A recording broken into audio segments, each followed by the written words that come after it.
Zdraví ťa Mr. Sator a v dnešnom videu si povieme niečo o stereotypoch spirituality a očakávaní, ktoré ľudia môžu mať, keď sa vydajú na cestu sebapoznania. Ešte predtým, ako sa budeme pozerať na špecifické prípady a techniky, ako si zlepšiť svoju kvalitu života, rozhodol som sa spraviť video na túto tému, pretože keď sa bavím s ľuďmi v mojom okolí ohľadom nejakých riešení na ich problémy, tak často sa stretávam s odporom a blokmi, ktoré mohli vzniknúť práve na základe stereotypov a očakávaní, ktoré táto spoločnosť vytvorila. Ako som už spomínal v úvodnom videu, ani vo sne by mi nenapadlo, že začnem takto verejne zdieľať moje názory a postavenia ohľadom tejto témy. Keď mám byť úprimný, tak aj napriek tomu, že som v podstate v tomto duchu bol od malička vychovávaný zo strany môjho otca, tak som sa hanbal verejne priznať, že mám takúto záľubu a dával som si veľký pozor, s kým zdieľam isté informácie. A to prevažne preto, lebo som sa bál verejného výsmechu. Chvála Bohu, sa už táto spoločnosť trochu začala meniť a cítim a vnímam, že ľudia sú týmto témam viac otvorení, ale myslím si, že stále tu prevyšuje verejná mienka, ktorá si doslova robí srandu a odsudzuje ľudí, ktorí sa tejto tematike venujú. Na jednej strane to týmto ľuďom nemám ani za zle, lebo keď sa povie spiritualita alebo ezoterika, tak si hneď predstavujú Jolandu na horúcej linke. Jaj, bože môj. Som sama. Jaj, bože môj. Alebo doslova až priblbé posadnutie zverokruhu a horoskopov, ktoré píšu nekompetentní ľudia. Alebo si predstavujú ľudí, ktorí chodia bosí so širokými nohavicami a chodia do lesa robiť hunga bunga a objímajú stromy celé dni. Voči týmto ľuďom nemám žiadnu zášť a pokiaľ ich to naozaj naplňa, čo si myslím, že vo veľa prípadoch to ani tak nemusí byť, tak niekedy som aj ja taký, že... Na druhej strane, presne kvôli takýmto ľuďom sa vytvoril ten stereotyp, že spiritualitu riešia len jedinci, ktorí žijú vo vlastnej fantázii a sú tak trocha drbnutí na hlavu. Nehovoriac o podvodníkov, ktorí svojimi sľubmi skrz rôzne rituály a veštenia ťahajú nemalé peniaze od zraniteľných a naivných osôb. Ja osobne do tejto skupiny nepatrím, som normálny typek, ktorý iba hľadá praktické riešenia na moje problémy a spiritualita mi dala do života najviac odpovedí na moje otázky a poskytá mi riešenia, ktoré som nikde inde nájsť nevedel. Možno budem vo svojich videách riešiť aj veci ako napríklad minulé životy, rôzne dimenzie, jemnohmotný svet, čakry a tak ďalej. Verím, že pre mnohých z vás to už bude veľa a budete si myslieť, že tomu typkovi musí poriadne kúrovať na hlavu, ale ako som spomínal, tieto veci nie sú až také podstatné v tejto realite a gro celého bytia na tejto planete je v niečom úplne inom. Spomínam to hlavne preto, lebo ak si človek, ktorý má svoj pevný postoj a nestotožňuje sa s týmito názormi, tak aj tak by si tomu mohol dať šancu, lebo môj cieľ nie je ťa presvedčiť o mojej pravde, ale poskytnúť ti nový pohľad a perspektívu na isté veci. Ja nie som žiaden hunga bunga šaman, som jedinec, ktorý je normálne začlenený do tejto spoločnosti, chodím do roboty, platím nájom, platím dane a snažím sa žiť tak, ako najlepšie viem. A pokiaľ si človek, ktorý jednoducho odsudzuje všetko, za čím si ja stojím, tak by som ťa minimálne poprosil o akceptáciu môjho pohľadu a aby si zbytočne nešíril nenávisť voči mne a ľuďom podobného názoru. Aj keď viem, že tomu sa úplne vyhnúť nedá. Žiaľ, taká je realita.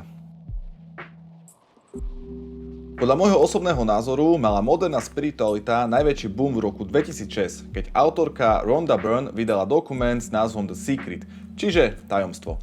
Následne v tom istom roku vyšla aj kniha The Secret. Malo to obrovský úspech po celom svete a dokonca aj ľudia, ktorí týmto veciam neverili, tak sa o túto tematiku začali zaujímať. Pretože toto učenie zapadlo krásne do našej modernej konzumnej spoločnosti, kde predávalo myšlienku z môjho pohľadu až utopiu, ktorú ľudia chceli tak strašne počuť. Toto je tajomstvo, ktoré sa snažili isté úspešné okruhy ľudí po stáročia si nechať len pre seba. Ale konečne sme toto tajomstvo objavili a je dostupné pre všetkých. Pripravte sa na to, že váš život sa od tohto okamihu zmení. Myšlienky zmotňujú. Stačí, že od tohto okamihu budete myslieť už len pozitívne a budú sa vám diať len dobré veci. Všetko negatívne vo svojom živote zahoďte, neriešte to, pre nás na to aj potlačte a už len myslíte na to, čo si v živote chcete pritiahnuť. Samozrejme, že ľudia to doslova žrali. Wow! Také jednoduché riešenie v tak zložitom koncepte ako je život, to sa mi páči. Podľa toho sa budem riadiť. The Secret je postavený na myšlienke zákona príťažlivosti, V jednoduchosti a skratke, čo zo seba vyžaruješ, to aj priťahuješ. Akú frekvenciu vydávaš, taká sa ti vracia. Čo dáš, to dostaneš. Inými slovami, je to v podstate vedomá manifestácia. Presvedčili ľudí, že je úplne jedno, v akom stave vedomia sa nachádzaš, či si šťastný alebo zdepkovaný zo života, stačí si len navodiť priaznivú emóciu a myslieť na to, čo chceš a od toho okamihu by sa ti malo splniť všetko, po čom túžiš. Takéto myslenie a postoj k životu vytvoril nový fenomén v tejto modernej spoločnosti a volá sa to toxická pozitivita. Toxická pozitivita je presvedčenie, že bez ohľadu na to, v akej nepríjemnej alebo ťažkej situácii sa nachádzame, stále by sme si mali zachovať pozitívne myslenie. Aj keď pozitívne myslenie je skvelý nástroj na to, ako si zlepšiť svoju náladu a zvýšiť našu frekvenciu, tak toxická pozitivita odmieta všetky ťažké emócie v prospech radostnej a často falošnej pozitívnej fasady. Je to predsa logické. Myšlienky, ktoré sú sprevádzané emóciami, vytvárajú každodennú realitu. Preto nebudem venovať žiaden čas negatívnym veciam a budem bombardovať seba a aj moje okolie s pozitívnym prístupom. Osobne si myslím, že keď pozeráš toto video, tak určite si sa v niektorých týchto vyjadreniach našiel. Ja osobne som sa podľa tohto kréda snažil žiť niekoľko rokov a takisto som pozoroval vo svojom okolí aj ľudí, ktorí nehovorili o ničom inom, len o manifestácii a pozitívnom myslení. A došlo to do bodu, kedy som si uvedomil, že manifestovanie nefunguje mne a takisto ani ostatným ľuďom. Uvedomil som si, že títo ľudia sú hlboko nešťastní, tak ako som bola ja. Potáčali každú emóciu, pri ktorej si mysleli, že je negatívna. Odsudzovali ľudí, ktorí nemali ten istý pohľad na svet a dokonca sa im až bránili, pretože samozrejme nechceš byť s negatívnymi ľuďmi, lebo s kým si, taký si. A niektorí si dokonca pokrivili toto učenie až do takého bodu, kedy si už sami určovali, čo je pozitívne a čo negatívne podľa toho, ako im to v danej situácii vyhovovalo a začali javiť správanie manipulátora. Aby sme sa chápali, ja nevravím, že zákon príťaživosti je klamstvo. Podľa môjho názoru bol len veľmi nešťastne podaný a vysvetlený veľkým masám ľudí za vidinou zárobku a predania ľuďom jednoduchého a ľahko dostupného šťastia. Takéto stratégie na ľudí fungujú stále. Aj keď sa vám to nebude počúvať ľahko, pravda je taká, že väčšina z vás nie je na vedomú manifestáciu pripravená. Dáme si jeden príklad. Zoberme si do úvahy 17-ročného Dušana. Podľa jeho slov miluje futbal. A jeho veľkým snom už od detstva je sa stať profesionálnym futbalovým hráčom. Dušan si je veľmi dobre vedomý toho, že tento cieľ nie je ľahký, preto každý deň musí trénovať. Musí prekonávať sám seba a neustále sa zlepšovať, a to nehovoriac o tom, že konkurencia v tomto športe je obrovská. Dušan sa preto rozhodol si zisťovať informácie o živote najlepších futbalistov sveta a narazil na jedného futbalistu, ktorý povedal, že kniha The Secret mu pomohla sa v tomto športe výrazne zlepšiť. Dušan okamžite s týmto učením rezonoval a začal praktizovať vedomú manifestáciu. Snažil sa myslieť na pozitívne veci, ako napríklad výhry zápasov, ako skoruje góly, ako ho jeho spoluhráči obdivujú za jeho zručnosti na ihrisku. Dušanovi sa dokonca začalo aj viac dariť. Tréneri si ho začali viac všímať a dokonca postúpil aj do vyššej ligy. Ale hneď ako postúpil do vyššej ligy, tak v prvom zápase mal zranenie, presnejšie zlomeninu nohy. Doktori mu povedali, že s futbalom sa môže rozlúčiť. S Dušanom to ani nebolo. Veď predsa videl dokument The Secret a vie, že sa tam ľudia dokázali vyliečiť presne z takýchto nevyliečiteľných zranení. Tak teda pokračoval s pozitívnym myslením, nepočúval nikoho, kto ho nepodporoval a nezdielal taký istý názor, trénoval tak tvrdo, že úplne zabudol na balans v živote. Nevenoval sa rodine, ani kamarátom, nemal žiadne priateľky, lebo vravel, že vzťah by bol zbytočné rozptýlenie od futbalu. Teraz má Dušan 25 rokov. S futbalom sa neposunul nikam. Jeho zranenie výrazne ovplyvňuje jeho výkon na ihrisku a už aj on si postupne začína uvedomovať, že to asi nemá zmysel. Nie je vo svojom živote šťastný a nechápe, prečo si nevedel manifestovať futbalovú kariéru, po ktorej podľa jeho slov tak strašne túžil. Veď predsa urobil všetko ako mal, nie? Áno. Čo sa týka techniky manifestovania, tak v tom bol Dušan veľmi disciplinovaný a spravil všetko podľa šablóny. Ale poďme sa pozrieť na vnútorné rozpoloženie Dušana. Aj keď je pravda, že keď bol malý, tak ho futbal bavil, nikdy to nebola jeho vlastná iniciatíva chodiť na tréningy. Na futbal ho prihlásil jeho otec a bol to jeho najväčší fanúšik. Postupom času si Dušan začal všímať, že jeho otec sa zaujímal oňho a jeho život len vtedy, keď to bolo spojené s futbalom. Jeho otec sa s ním vedel rozprávať dokonca hodiny o jeho zápasoch, o možných stratégiách, o futbalových tímoch, o kúpe nových kopačiek. Dostalo sa to do bodu, kedy Dušanov otec nemal žiaden záujem o svojho syna, pokiaľ by to nebolo spojené s futbalom. Aj keď si to Dušan nechcel priznať, tak celý život ku svojmu otcovi zjadal a túžil po otcovskej láske a pozornosti. Futbal sa pre neho začal stávať skôr povinnosťou ako radosťou, aby si svojho otca držal pri sebe čo najbližšie.